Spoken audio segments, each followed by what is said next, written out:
哦，出發！今日又係另一日送貨嘅一日，即係同做 Uber Eats 比送貨，我覺得好做啲嘅，但係就即係風險就高啲啦，所以風險高啲咪派貨可能俾狗咬啊咁樣，咁咪要小心啲，望清楚間屋有冇狗。或者係扮隻狗嗌兩聲，一隻狗會走出嚟咁樣，暫時冇俾狗咬過啦，但係試過啊，俾啲狗圍住架車咁樣，入到個農場一堆狗咁樣，都幾恐怖㗎，係，所以我會好小心咯。你做咩？閂咗個閘唔記得開啊，係，快啲開翻個閘啦。諗下今日講咩好咧？講下投資啊，係，即係我唔係嗌大家買股票啊，我純粹講下我對投資有啲心得啦，係。咁我未嚟澳洲之前喺銀行做過客戶經理咁樣。咁點解會走去銀行做客戶經理咧？因為批移民嗰段時間話又唔知幾長，又想揾啲嘢做。咁啊，做翻本行就我覺得好困身嘅，所以咪揾到份工喺銀行做喎。咁啊，諗住即係之前自己都經銀行買好多基金保險嘅，咁都買咗好多，但係發現從來都唔係好賺錢。咁究竟啲 tips 銀行準定唔準咧？所以咪深入虎穴，走咗去銀行，都做咗大半年啦，差唔多1年啦，係。咁啊，個角色咧根本其實就 sales 嚟嘅，銀行所有產品都係啲貨，你要賣俾啲客咁樣。咁你賣俾客咁啊要游説啦。咁但係新仔咁，梗係唔會俾啲有錢嘅客俾你啦。我都係聽翻佢哋需要啊，俾啲穩健嘅投資啦。咁一般銀行都係將風險分開1至5級嘅定期係零，意思即係零風險。咁當然銀行嘅定期都唔係絕對零風險啦。咁啊，即係嗰個而家話，即係銀行保證80萬，咁如果你定期多80萬咁以上都唔代表即係完全係零風險咯。即係你係有機會有損失嘅咁樣。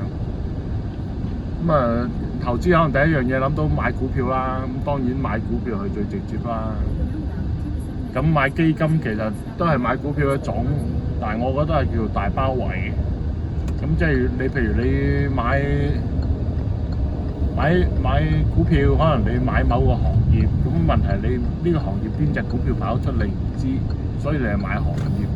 或者你話我對某個國家有心水嘅，譬如話啊，我呢排覺得印度得喎，但係你買股票你未必買到印度股票嘅，咁你就買印度基金股票咯。但係好多時個名同裏邊實際操作咧係有啲距離嘅，其實要 study 嘅。咁當然佢係會有啲 flag 啊，裏邊會講下裏邊最大嘅持股係邊啲啊，咁呢個基金個理念係乜嘢啊，收費啊，基金係有收費㗎。但其實基金即係你唔好話揾笨，好嘅地方就係大包圍，分散風險。唔好嘅地方咧，你又俾管理費，而管理費咧有平有貴啦。如果買債券基金咪平啲咯，如果買股票基金仲要主動型，咪更加貴啲咯。咁主動型就係睇下個基金公司係咪真係有本錢，真係啲分析好獨到，去買啲股票好正咁樣。咁你話巴菲特都係做呢樣嘢啦。咁巴菲特直頭係啲人啊封佢做偶像，多錢都俾佢。咁因為佢個鋪夠大，大到即係已經唔止係富可敵國咁簡單。所以佢買啲貨，一買啲股票就升，因為啲人啊佢有好眼光咁樣，佢就係一個明星，變咗係即係有呢種即係影響咯。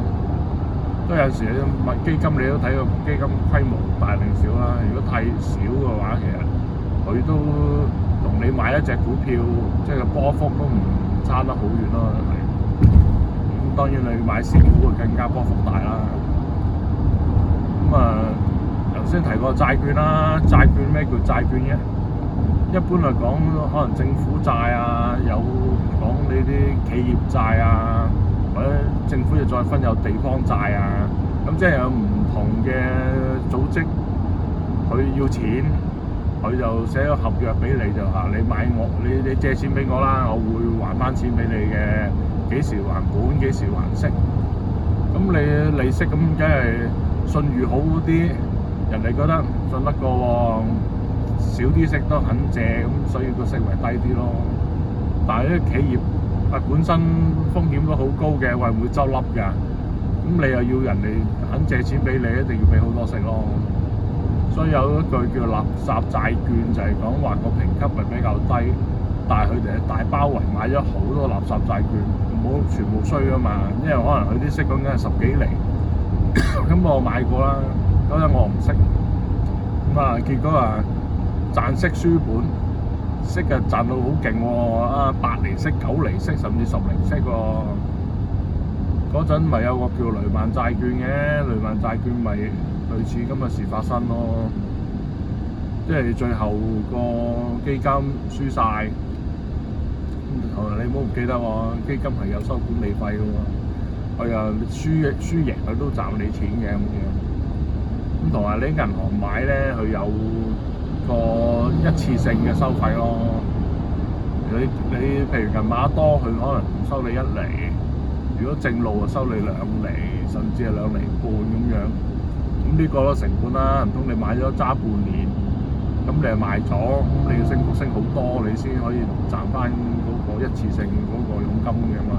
係，咁所以銀行即係當然唔係話賣咗俾你就唔理你啦，買完個基金俾你，或者買完個債券俾你，去到咁上下就同你講，喂，要轉換下咯喎，呢隻基金賺夠㗎啦，要換下咁樣。其實呢啲都係啲語言藝術咯。咁當然做咗幾個月，咪覺得原來我俾人都水咗咁耐。水呢個字係我喺行內邊聽翻嚟。啲坤咧就真係要呃人，銀行係唔呃人嘅。咩叫唔呃人啫？因為有監管噶嘛。如果我呃咗你，我要坐監噶喎。咁水你意思就係話，你只不過係我講完啲説話，你聽啲唔聽啲聽到啲自己想聽嘅話，係你自己自投羅網啫嘛，唔關我事喎。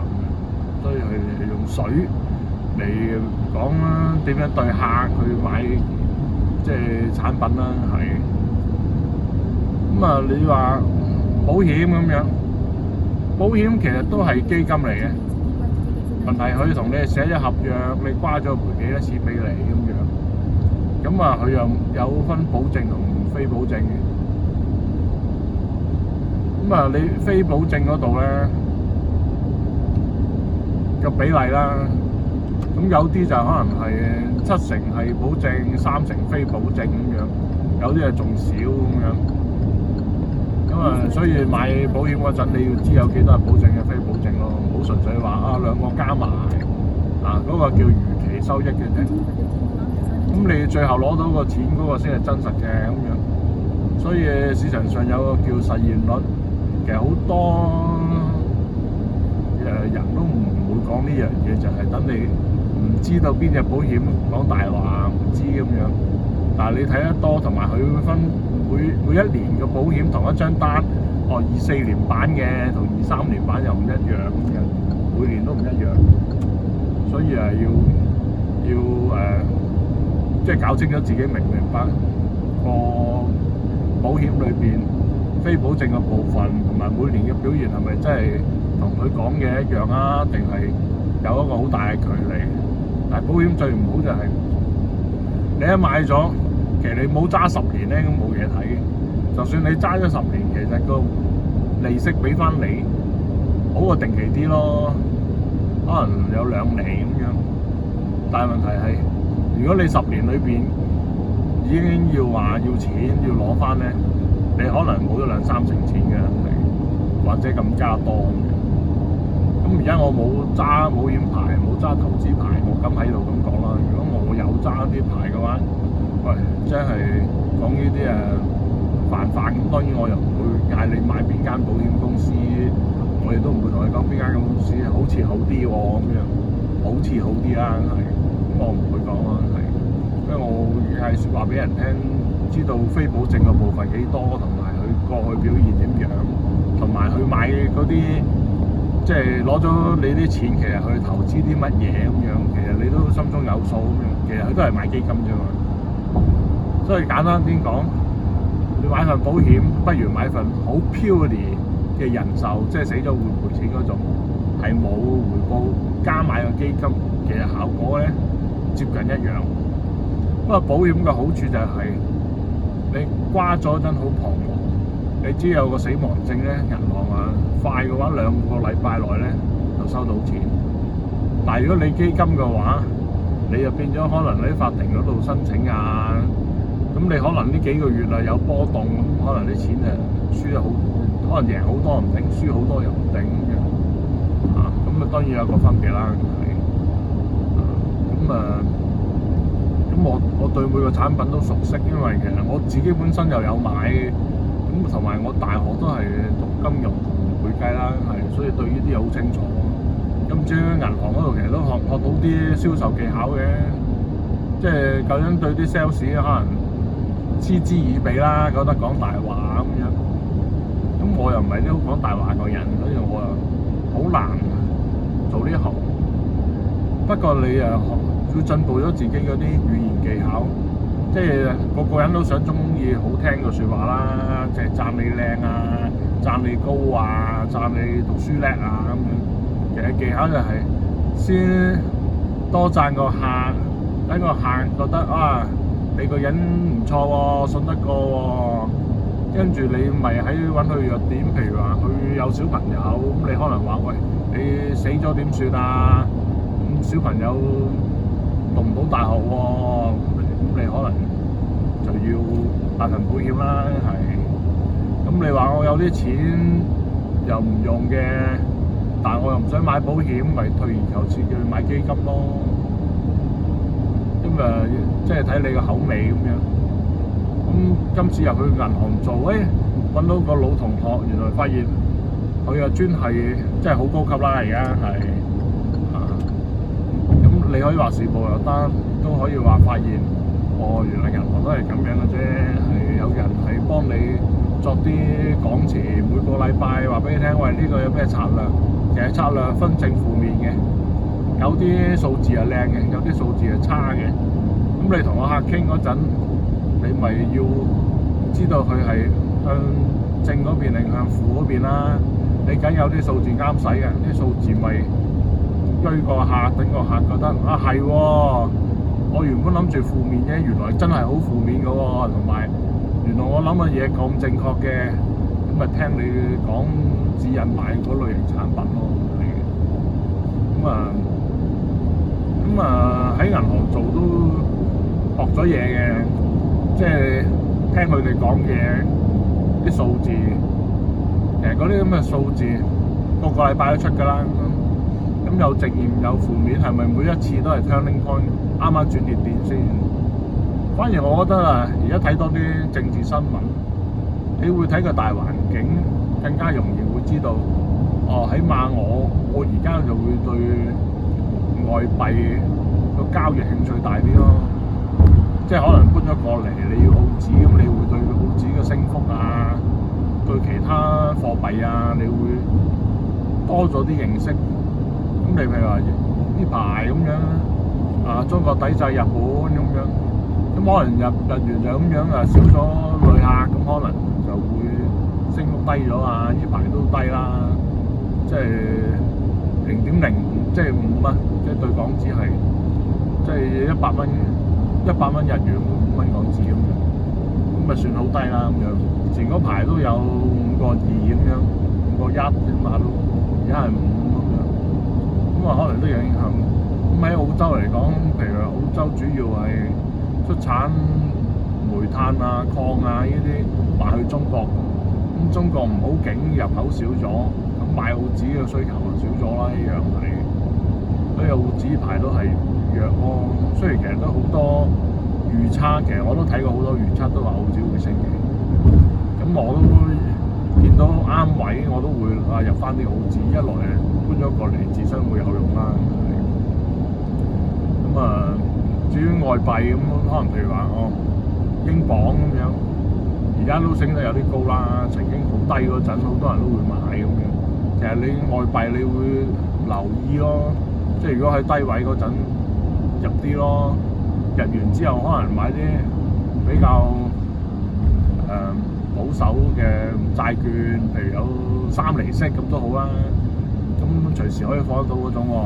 咁你又有收息，到個水位升翻，你咪賣咗佢咯。即係咁容易，即係比較高嘅 confidence， 即係大嘅機率啦，你會賺到錢咯。即係所謂賺到錢，我唔係話好似六合彩咁賺大錢嗰啲咯，而係話點樣跑贏定期咯。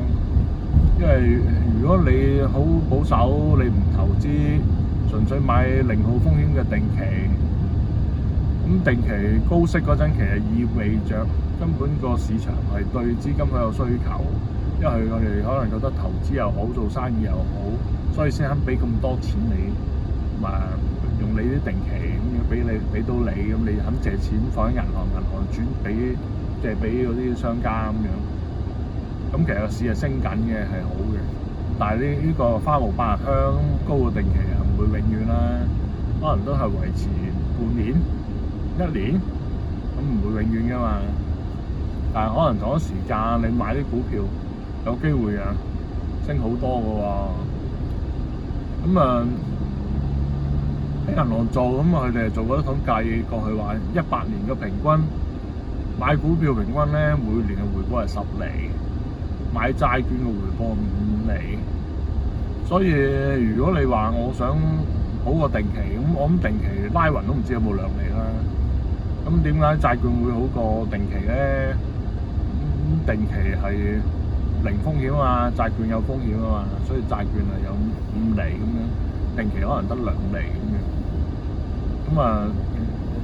其實大家如果對個政治環境啊、經濟環境多啲理解咧，咁將自己個財富分開，可能有3份咁樣，一部分可能揸物業啦、自住啊咁樣，或者租樓俾人啊，有一部分可能買啲保險啊，留俾啲屋企人啊，咁好長揸嘅，咁有啲可能買小基金咁樣，嗰啲基金可能有每個月有回報，有 dividend 買俾你㗎咁樣，又幫助到有啲流動資金啊咁樣，可以買唔同貨幣啦咁樣。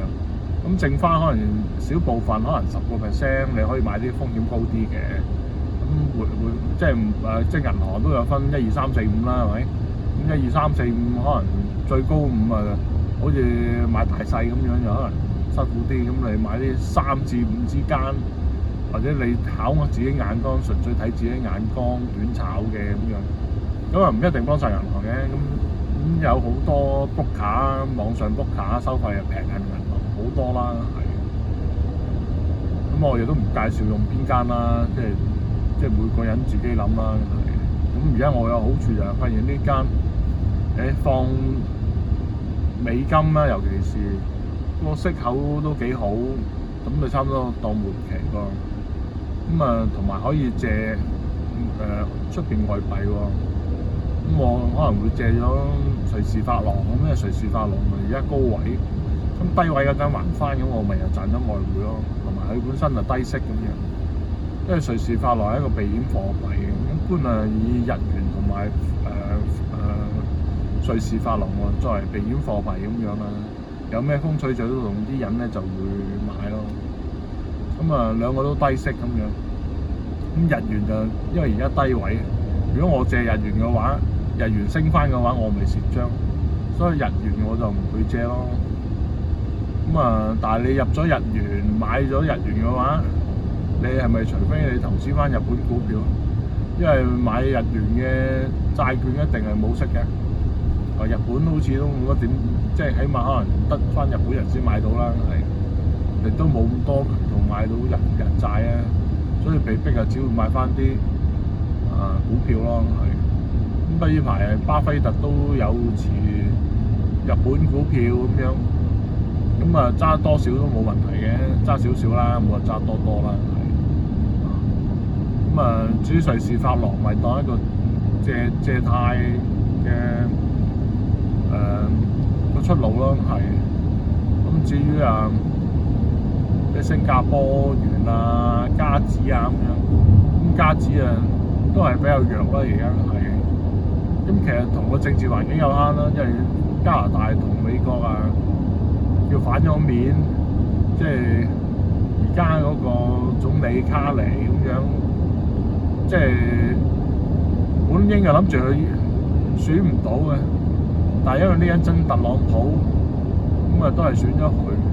個人雖然話個 portfolio 係嗰啲勁嗰啲財經專家啊、基金啊、超級富豪啊咁樣，但係出啲政策都係好偏左咯，都唔會刺激到加拿大經濟。所以難聽啲講，加拿大仲有排衰咁樣，所以佢啲